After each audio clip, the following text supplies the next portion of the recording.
Welcome to Neurotypicals Don't Juggle Chainsaws, the podcast that cuts through the rubbish to explore the world of neurodiversity. I'm your host, Nick King. And I'm your host, Kate Fox. And together we're here to explore, understand and celebrate being neurodivergent in a neurotypical world. From ADHD and autism to dyslexia and other quirky brains, we talk about it all. And go off on tangents. So whether you're neurodivergent, love someone who is, or you're just curious about neurodivergent minds, you are in the right place. Let's get ready to juggle some words and maybe even a few chainsaws, metaphorically, of course. Please give a huge warm welcome to your hosts, Nick King and Kate Fox.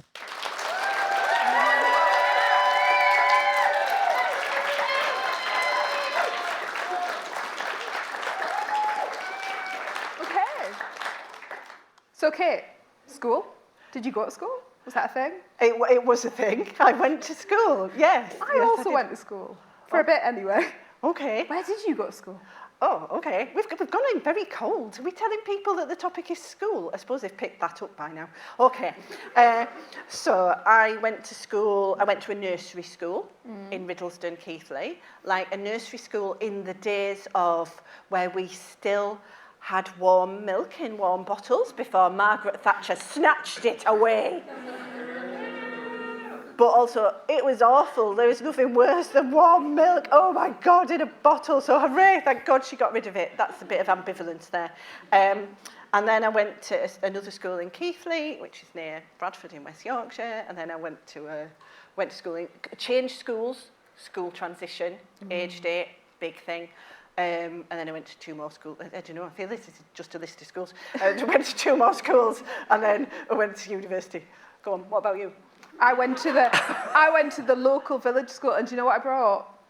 And as a visual for anyone actually listening and not here live, I've got my school report from my primary school, and I was having a look at it, and it says I talked a lot.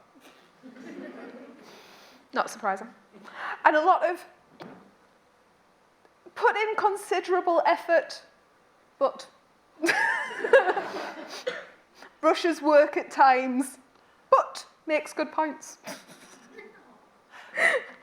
There is neurodivergence written all over this report.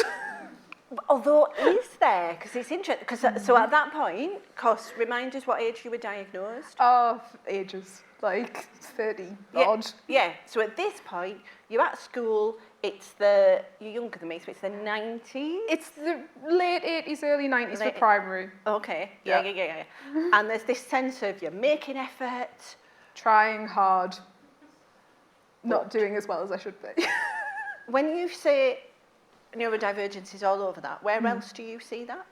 I see it a lot in tries hard, but there's a bit about SATs tests. I think this was the first year they ever did SATs tests. Nicola has achieved a slightly lower level than I know she is capable of. That's because it was a written exam.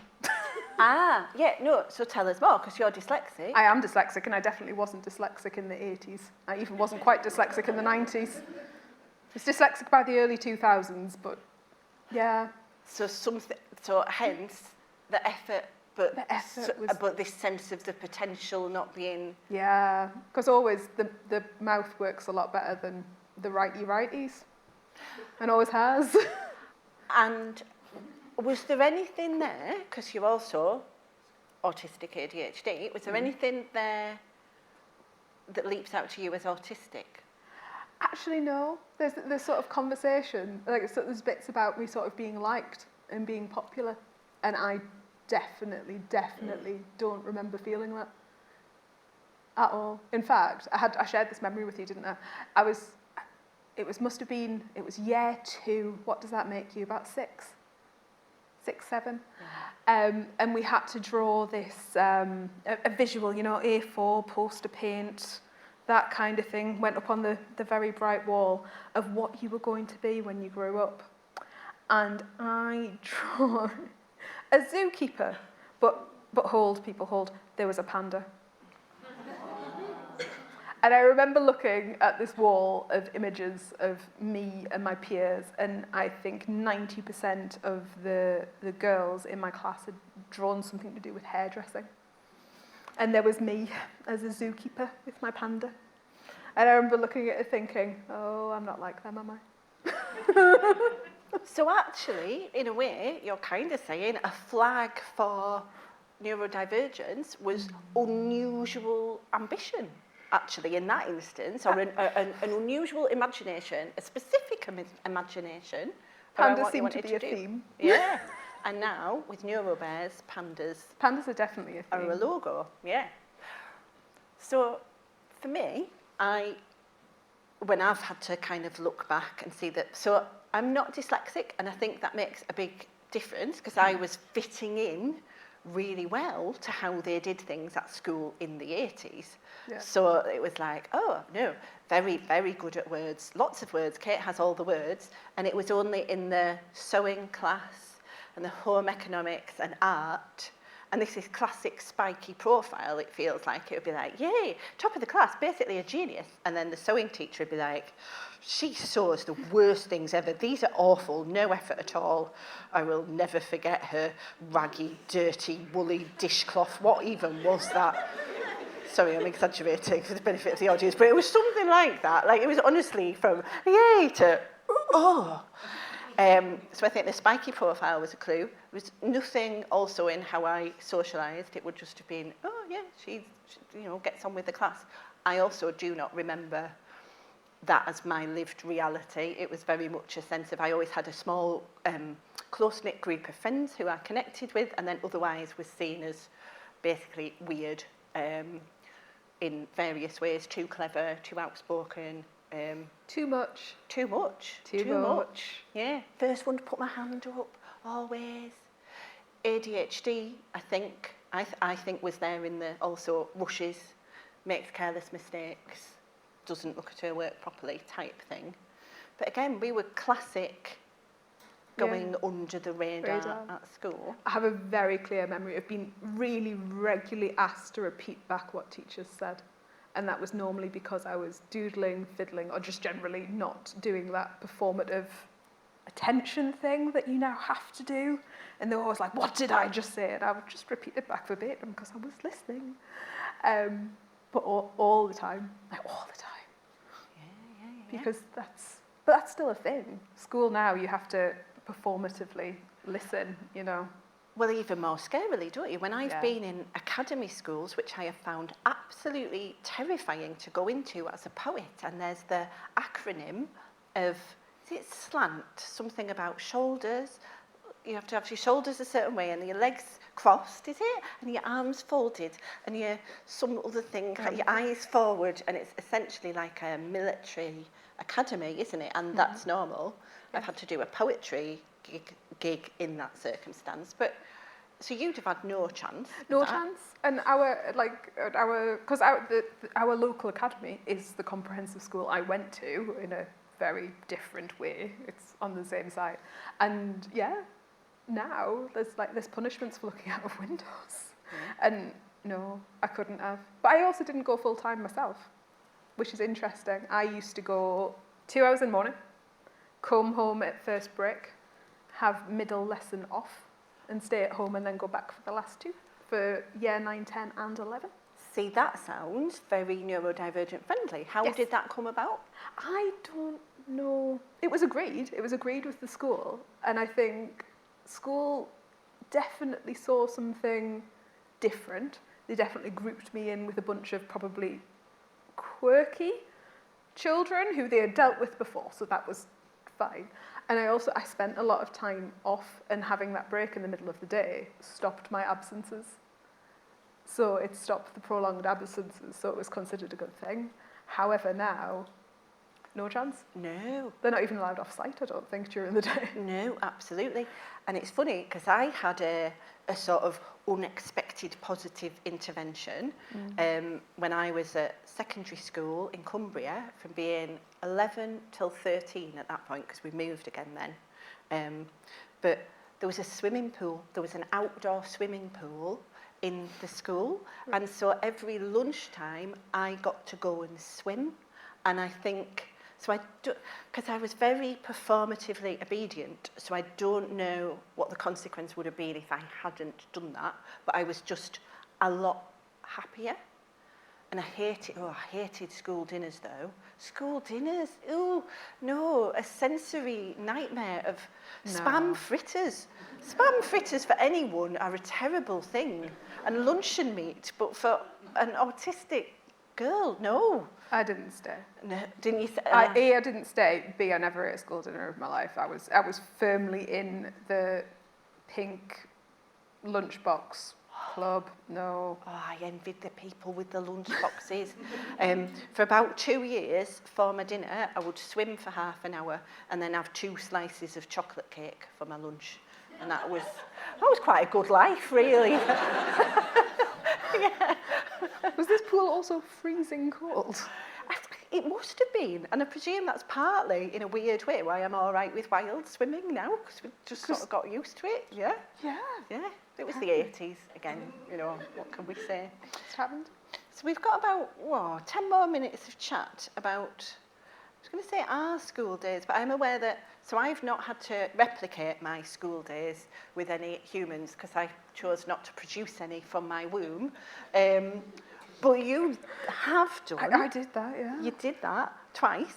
Twice, it was a choice. How is school? Maybe even not just sort of like my kids, because, you know, I think they have their own experiences, but I think I was training a bunch of well-being nurses last week, and there was 60 NHS well-being nurses from down south, and they came with this 6-page accessibility rider. It was not short, it was extensive. I don't mind. I'm more than happy to facilitate. But I was going into this room with these 60 sort of well-being nurses that are going to go into schools to deal with the well-being of young people who are in schools. And I was like, they had a 60-second movement break every 15 minutes. They had a 15-minute break every hour. They had all sorts of like formatting things and requests, which was fine. And I wasn't allowed to like pick on any of them to ask them questions. Like this was a very, very extensive document about what you could and couldn't do with these people, which is fine, I'm all for it. But I did sit there and go, there is not a single young person you are going to, any of you, that has this level of accessibility in when they're learning. Not one of them. Even with an EHCP, they probably wouldn't get that now. Like that sort of level of movement and movement breaks wouldn't be happening, because particularly, you know, the academy schools that you're talking about, the other day I was a parent had gone to a meeting about accessibility in school, and they came out and they were like, we now have a blue tack card. A blue tack card. This is a card that this young person now carries to allow them to have a lump of blue tack in their pocket. And I'm like, okay. And it's just, it's the level of sort of like control that they're desperate to have over young people now. It's extensive, and it's a lot. So it's interesting, because basically we're talking as late diagnosed adults of a time where there were therefore not accommodations, there were not EHCPs, this was not a thing. But it's sounding to me like in certain ways, there were certain elements that actually were accidentally more neurodivergent person-friendly than now, depending obviously on where you went and what type of school. I think it obviously would depend on type of school, but I think schools had slightly more control over what they chose to do then. They have a huge amount of data to collect now, and unfortunately the young people are the data. They have to be there all the time, they have to be present all the time, they have to meet at certain standards for examinations, whether those examinations are accessible or not. And it's extensive, and and then sometimes really random punishments like not having a green pen. And not having a green pen would cause punishment? Yeah. Huh. I heard a really random one the other day that like somebody had been punished for not having they had the correct pair of PE socks, but they didn't have both PE socks. And I'm like, but you have the right ones and you have one pair of feet. Like, I don't understand. I'd have had no, because at least that thing of having to be organised and having to have a timetable and your bag and your ruler and your compass and your gym kit and your socks and your homework for the right day, it was essentially impossible for me, just absolutely impossible. No. And I was sort of in a cloud of chaos, but at least I was not punished for the cloud of chaos. Yeah, and you absolutely would be now. Yeah, absolutely. And it's interesting because, I talk to a lot of people, because the talking thing hasn't changed. But I speak to a lot of people who've got doctorates and PhDs about how school systems are now, and they're like, oh, I couldn't do that. Like, they would be constantly in detention. And these people are adulting. They're adulting fine. They're doing well, but they couldn't meet the standards, like the performative standards that schools now have to have. And so for me, as someone who just sees it from the outside, when I speak to neurodivergent parents with neurodivergent kids, they are all battling and involved in some sort of complex abusive relationship situation. Yeah. And a coercive relationship with their local council. Yes. And maybe for libel's sake, will not necessarily... I don't think any of them are in. Okay, go on then. Tell us. Give us how is that element for you? Oh, it's ridiculous. Like, you can't logic your way out of it, and it isn't just my particular local authority. It's all of them, because they don't do the law or the guidance. So you're kind of just left in this sort of weird state where, as a neurodivergent person, you're like, but this makes sense and this is logical and these are the rules and you should follow the rules. And they're like, what rules? And you're like, these rules. And they're like, no idea. And it's a very, very strange world to live in. And what accommodations are available? Because I have heard, for example, in fact, there was an instance where I helped a friend out who is the parent of an autistic son, and the lad wanted to keep his coat on in school, and this was, oh no, you can't keep your coat on. And I kind of looked up with my limited knowledge. I was like, well, I think according to the Autism Act, he can keep his coat on, actually. And this was argued to the head teacher, and the coat was allowed to stay. I mean, that felt like a probably tiny, occasional victory. What sort of accommodations should be happening in schools? I don't think, I mean, all sorts of things should be happening and legally should be happening, but I think we end up getting into conversations about bits of blue tack and courts, and whether courts can be on or off, and whether they can have a card to get out of lessons 5 minutes early, and just really, really simple things are made incredibly difficult, and then you're apparently meant to be grateful for these very small things. And I don't necessarily think they are. I think there's this idea about preparation for adulthood. And I suppose if you are entering adulthood in a neoliberal capitalist system that requires you to be a certain way and under a certain type of control, maybe it is really good preparation. When we were doing What You Want to Be When You Grow Up was stand-up poet with a PhD in comedy on there. No. And funnily enough, the careers officer never mentioned that as a possible. But actually, I'll tell you what was a clue in my record of achievement thing, and I don't know what the word for this is, what I was displaying, but when I look back on it, so I said with absolute confidence in it, and bear in mind, every day at school, in a certain way, I was kind of bullied, but it somehow hadn't taken a certain unshakable confidence away. I was like, I intend to become very famous, and I will be either a newsreader, which I did become, or Prime Minister. And I did become a newsreader, and there's still time for the other thing.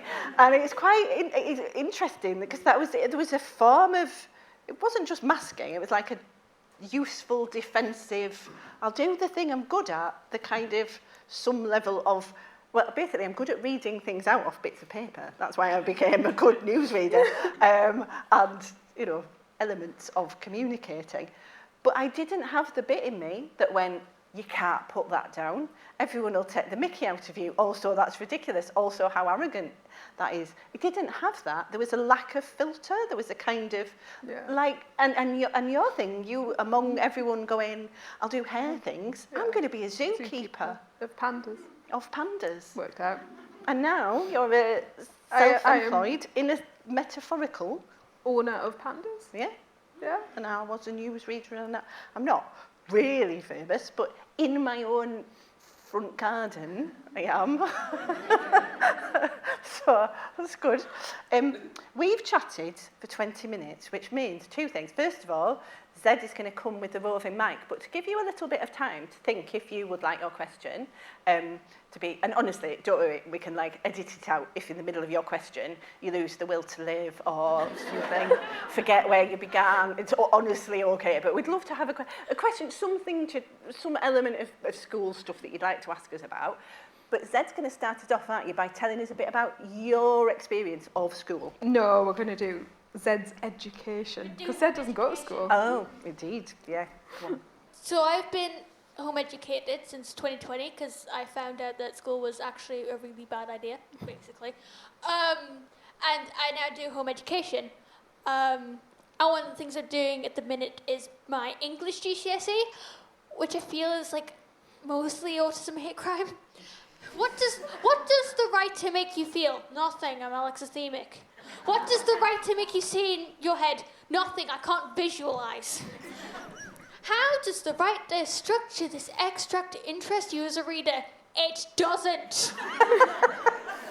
I am lying. But on the more neurodivergent friendly end of things, I do a lot of forest school, which means I set a lot of fires.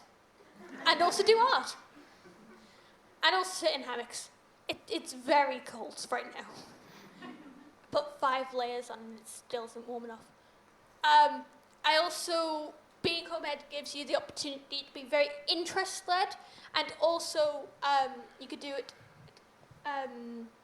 You could do your GCSEs when you want. I did my psychology GCSE at 12 because I was like, I want to do psychology. I did biology and maths last year because I like biology. This year I'm doing double English because I need to get into college. I'm being dragged through kicking and screaming. I also do a lot of aerial circus because, again, it's very interest-led. And I've been doing that for like 7 years now. I'm very good at it. Thank you. But yeah, I don't do full school days. A lot of my education happens online. And a lot of my tutors are neurodivergent, which means we get distracted very easily. I have played Yahtzee more with my math tutor than I have done my statistics GCSE. I'm very glad somebody from the council isn't in. Yeah. Hi. In fact, I distract my tutors online so much, my English one is in person, because that's the only way they can get me to do English. We have a round of applause, I think, deserved. For Zed. Stand up, debut. I can't get up. Right, go Rove.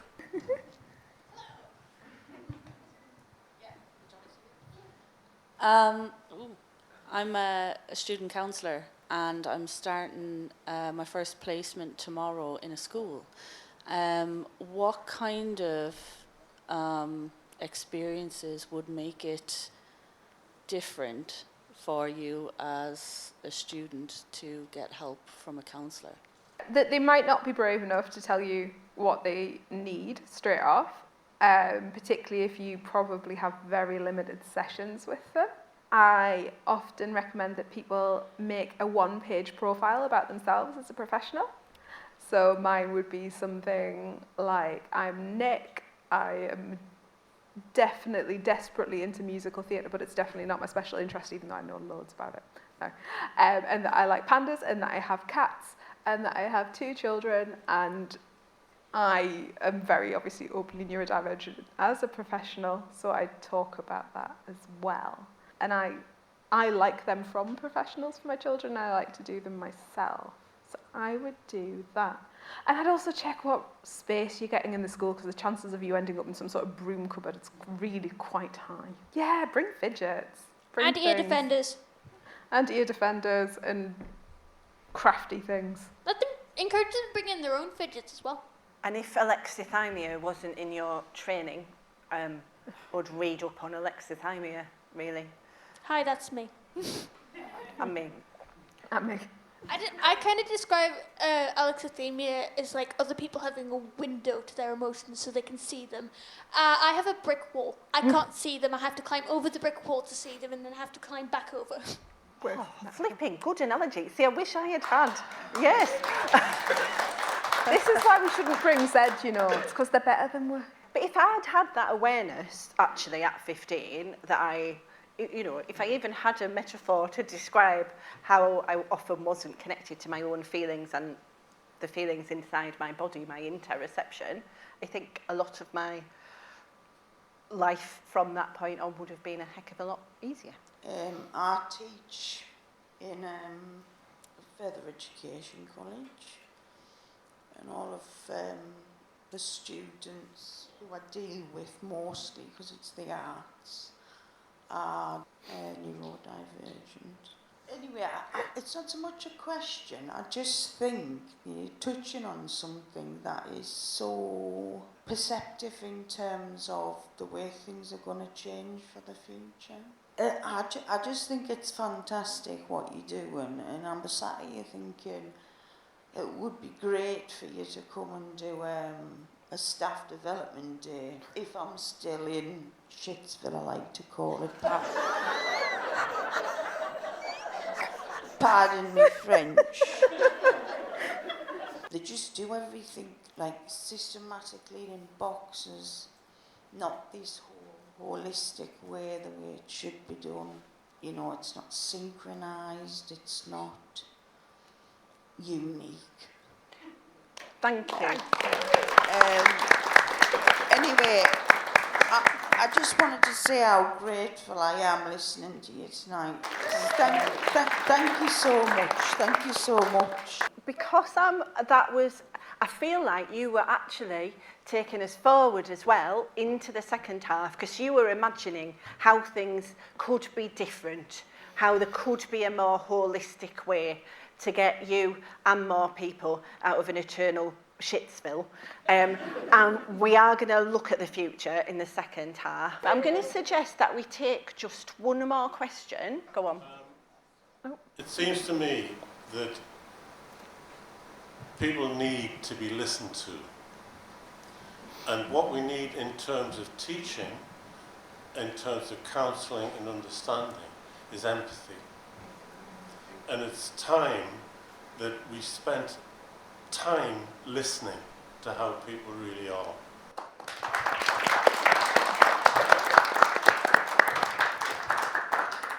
And I would like to say I've been on like job seekers it was quite a few, 15 years ago or something like that. After I was at uni, I was told to go through college and uni, and I graduated from the university, which I'm really pleased of, so I haven't been really positive about that. Then when I was looking for a job, it was just like, I didn't have any work experience, so I was trying to get loads of jobs, but no luck. But I did, on the positive note, I did get loads of volunteer work. But then again, a lot of the attitude of the employers, I felt being a bit discriminating. That's not the point of it's about my skills, and when I actually learned that on the film of volunteering work, it's always about what I can do, not about that I've got a disability or what. If you want any level of validation, I am shockingly bad at being employed. Thank you. Thank you. Okay. And it feels like going back to that question about listening and empathy being the key to go back to the topic of school and that the idea of our educations being quite different to the education Z is obviously having now, to the education that lots of people are having, but then they're coming out into a job market that might be discriminating against them. And actually a key underlying what would make all the difference would be if people were just listened to for who they are holistically. If this is the grand Kevin MacLeod grand designs and monologue moment. Anything that you would say, actually, because I'm not convinced that was the last monologue, about schools and education? There is a lot that we could still do, and a lot more that we could get right, and absolutely listening and empathy would be a very good start. Has anyone got Bridget Phillipson's number? It's surprisingly how uncommon, how much people listen to the people who actually have the needs that people want to fulfill. I feel like that's common sense, but apparently it's not. Perfect summary. Thank you. So, thank you very much. Thanks for tuning in to Neurotypicals Don't Juggle Chainsaws. We're so glad you joined us today to explore the fascinating world of neurodivergence with your hosts, me, Nick King. And me, Kate Fox. If our conversation sparked a thought, a question, or even a smile, don't keep it to yourself. Drop us a line at hello@neurotypicalsdon'tjugglechainsaws.co.uk or visit our website, neurotypicalsdon'tjugglechainsaws.co.uk, to write in. We'd love to hear from you. If you enjoyed today's episode, consider leaving us a 5-star review on your favourite podcast platform. Until next time, keep embracing the unique ways you juggle the chainsaws of life.